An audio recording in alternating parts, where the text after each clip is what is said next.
LIC golden jubilee scholarship scheme 2025 ছাত্ৰ-ছাত্ৰীসকল তোমালোকে LIC scholarship তোমালোকে ইয়াৰ ফৰ্মটো কেনেকৈ ফিল আপ কৰিবা যোৱা ভিডিঅ'ত আলোচনা কৰিছিলো golden jubilee scholarship eligibility criteria কোনে কোনে এই স্কলাৰশ্বিপত এপ্লাই কৰিব পাৰিবা গুটেখিনি ডিটেইলছত আমি হেতু ভিডিঅ'ত আলোচনা কৰিছিলো আৰু ইয়াৰ লাষ্ট ডেটটো কেতিয়া হেতু মই আলোচনা কৰিছিলো হেতু ভিডিঅ'ত আজিৰ এইটো ভিডিঅ'ত আলোচনা কৰিম তোমালোকে এই ফৰ্মখন কেনেকৈ ফিল আপ কৰিবা ইয়াৰ সম্পূৰ্ণ প্ৰচেছটো আমি দেখুৱাই দিম গতিকে তোমালোকে ভিডিঅ'টো সম্পূৰ্ণকৈ চাবা স্কিপ নকৰিবা যদি তোমালোকে গোল্ডেন জুবলি স্কলাৰশ্বিপত এপ্লাই কৰিবা তেনেহলে ভিডিঅ'টো সম্পূৰ্ণকৈ চাবা আৰু ভিডিঅ'টো এটা শেয়াৰ মাৰি দিবা যাতে সকলোৱে চাব পাৰে আৰু যদি এতিয়ালৈকে চেনেলটো সাবস্ক্ৰাইব কৰা নাই সাবস্ক্ৰাইব কৰি ৰাখিবা আৰু যদি ফেচবুকত চাই আছা তেনেহলে ফলো কৰিবা আৰু ভিডিঅ'ৰ ডেসক্ৰিপচনত লিংকটো দিয়া আছে হেতু লিংকত যদি তোমালোকে ক্লিক কৰা তেনেহলে তোমালোকে ডাইৰেক্ট এপ্লাই কৰাৰ বাবে যেটো পেজ আছে এই পেজটোত আহি যাবা ইয়াত তোমালোকে চাব পাৰিছা golden jubilee scholarship scheme 2025 enter the following information তলত দিয়াখিনি তোমালোকে এতিয়া ফিল আপ কৰিব লাগিব সিলেক্ট ইউৰ ষ্টেট এই সিলেক্টত ওকে কৰিলে ষ্টেট উলাই আহিব ইয়াৰ পৰা আসামটো তোমালোকে সিলেক্ট কৰি দিবা সিলেক্ট ইউৰ ডিস্ট্ৰিক্ট যদি তোমালোকে ক্লিক কৰা সিলেক্টত তেনেহলে অসমত যিবিলাক ডিস্ট্ৰিক্ট আছে গুটেবিলাক ডিস্ট্ৰিক্ট আহি যাব ইয়াৰ পৰা তোমাৰ নিজৰ যেটো ডিস্ট্ৰিক্ট হয় এই ডিস্ট্ৰিক্টটো ক্লিক কৰি দিবা তাৰপিছত আহিছে ফাৰ্ষ্ট নেম সাৰনেম এই তোমালোকৰ নামটো ইয়াত ধুনীয়াকৈ লিখি দিবা তাৰপিছত আহিছে ফাদাৰ্স নেম এই বাক্সটো তোমাৰ দেউতাকৰ সম্পূৰ্ণ নামটো চাই লিখি দিবা তাৰপিছত আহিছে জেন্ডাৰ মেল নে ফিমেল মেল হলে মেলত ওকে কৰিবা ফিমেল হলে ফিমেলত দিবা তাৰপিছত আহিছে date of birth year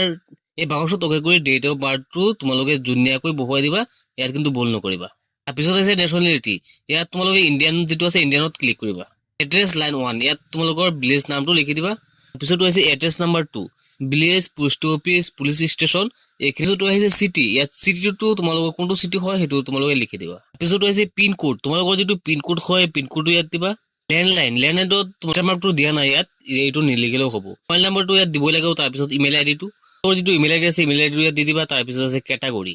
গুটেবিলাক category মানুহে কিন্তু ইয়াত এপ্লাই কৰিব পাৰিব আৰু যেটো ক্যাটাগৰী হয় সেই ক্যাটাগৰীটো তুমি ক্লিক কৰি দিবা applying for scholarship after completing তোমালোকে যে স্কলাৰশ্বিপৰ বাবে এপ্লাই কৰিবলৈ আহিছা তোমালোকে ক্লাছ 10 পাস কৰি আহিছা নে ক্লাছ 12 পাস কৰি আহিছা যদি 10 পাস কৰি আহিছা তেনেহলে তোমালোকে 10 ত ক্লিক কৰিবা তোমালোকে যেটো পাস কৰিছা হেতুত ক্লিক কৰিবা এডুকেশনাল ষ্ট্ৰীম ইয়াত তোমালোকে ক্লিক কৰিবা ক্লিক কৰাৰ পিছত সিলেক্টত ওকে কৰিলে ইয়াৰ পৰা ওলাই আহিব ডিপ্লোমা কোৰ্স ভোকেশনাল কোৰ্স ইয়াৰ পৰা তোমালোকে যেটো হয় তোমালোকে সিলেক্ট কৰিবা কোৰ্স নেম ইয়াতো তোমালোকৰ যেটো হয় হেতু তোমালোকে ইয়াত সিলেক্ট কৰি দিবা পিছত আছে কোৰ্স ডিৰেকচন সিলেক্ট আছে সিলেক্ট তোমালোকে ওকে কৰি আৰু ওলাই আহিব ডিৰেকচনটো চাৰিও সাইডটো দিবা তাৰ পিছতো আছে এনুৱেল ইনকাম অফ ফেমিলিৰ ইনকামটো কিমান আছে এনুৱেল সিলেক্টত ওকে কৰিলে এটা লিষ্ট ওলাই আহিব তোমালোকে এইটো এপ্লাই কৰাৰ আগতে এনুৱেল ইনকাম সাৰ্টিফিকেটটো বনাই লবা তাত যেটো দিয়া থাকিব হেতু চাই পিনে ইয়াত তোমালোকে এইটো ওকে কৰি দিবা আপলোড ইনকাম সাৰ্টিফিকেট সোৰ্স ফাইলত ওকে কৰি ইনকাম সাৰ্টিফিকেটটো ইয়াত আপলোড কৰিব লাগিব university board institute council of examination তোমালোকে কিহত পৰীক্ষা দিছা এটো ইয়াত লিখিব লাগিব ইয়াৰ অফ পাসিং পাস কৰা চনটো ইয়াত দিব লাগিব 24-25 পাৰ্সেন্টেজ অফ মাৰ্ক কিমান পাৰ্সেন্টেজ পাইছিলা ক্লাস 10 ত থাকে মেট্ৰিকৰ পৰীক্ষাটোত এই পাৰ্সেন্টেজটো তোমালোকে ইয়াত দিব লাগিব যদি ক্লাস 12 ফৰ কাৰণে কৰি আছা তেনেহলে 12 ত কিমান পাৰ্সেন্টেজ পাইছা হেতু দিব লাগিব আপলোড মাৰ্কশিট এই সোৰ্স ফাইলত ওকে কৰি মাৰ্কশিটটো আপলোড কৰিব লাগিব ইয়াৰ অফ এডমিশনটো কেতিয়া লৈছা 25-26 এডমিশন লৈছা এইটো 25-26 থাকিব আপলোড প্ৰুফ অফ এডমিশন লোৱাৰ এটা প্ৰুফ ইয়াত আপলোড কৰিব লাগিব এডমিশন ৰিসিপ্টটো ইয়াত আপলোড কৰিব পাৰিবা any of your family member currently receiving applying for LIC GJF scholarship তোমালোকৰ ফেমিলিৰ কোনোবা স্কলাৰশ্বিপ পাই আছে নে যদি পাইছে ইয়েস কৰিবা নহয় নো কৰিবা এইটো তোমালোকৰ নো কৰি দিয়াটো বেছি ভাল হ'ব are you receiving any other scholarship তুমি কি বেলেগ স্কলাৰশ্বিপ লাভ কৰি আছা নে যদি কৰি আছা ইয়েস দিবা অন্যথা নো দিবা এইটো তোমালোকে যদি ইয়েস কৰি দিয়া তেনেহলে এই স্কলাৰশ্বিপটো তোমালোকৰ কেনসেল যাব লাভ নকৰা সেইবাবে তোমালোকে এইটো নো কৰি দিবা তাৰপিছত আছে বেংক ডিটেইলছ IFSC কোড এই বাক্সটো তোমালোকে IFSC কোডটো বহুৱাই দিবা তাৰপিছত আছে নেম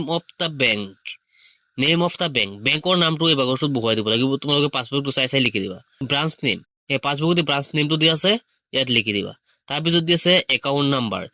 একাউন্ট নম্বৰটো তোমালোকে চাই ইয়াত শুদ্ধকৈ লিখিবা তাৰপিছত দিছে last 4 digit of Aadhaar number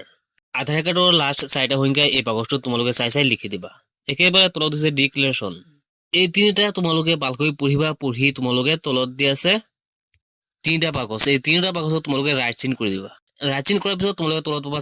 submit অপচনত তোমালোকে ক্লিক কৰি দিবা তোমালোকৰ এই ফৰ্মটো ফিল আপ কৰা কমপ্লিট হৈ গ'ল যিসকল ছাত্ৰ-ছাত্ৰী এতিয়ালৈকে এপ্লাই কৰাই তোমালোকে সোনকালে এপ্লাই কৰি দিয়া কাৰণ সময়টো একেবাৰে কম ইয়াৰ বাবে এপ্লাইৰ লাষ্ট ডেট হৈছে 22 তাৰিখ 22 তাৰিখ আগতে তোমালোকে এইটো অতি সোনকালে এপ্লাই কৰি দিয়া। আজিৰ ভিডিঅ'টো এইখিনি আছে, লগ হ'ব নেক্সট ভিডিঅ'ত।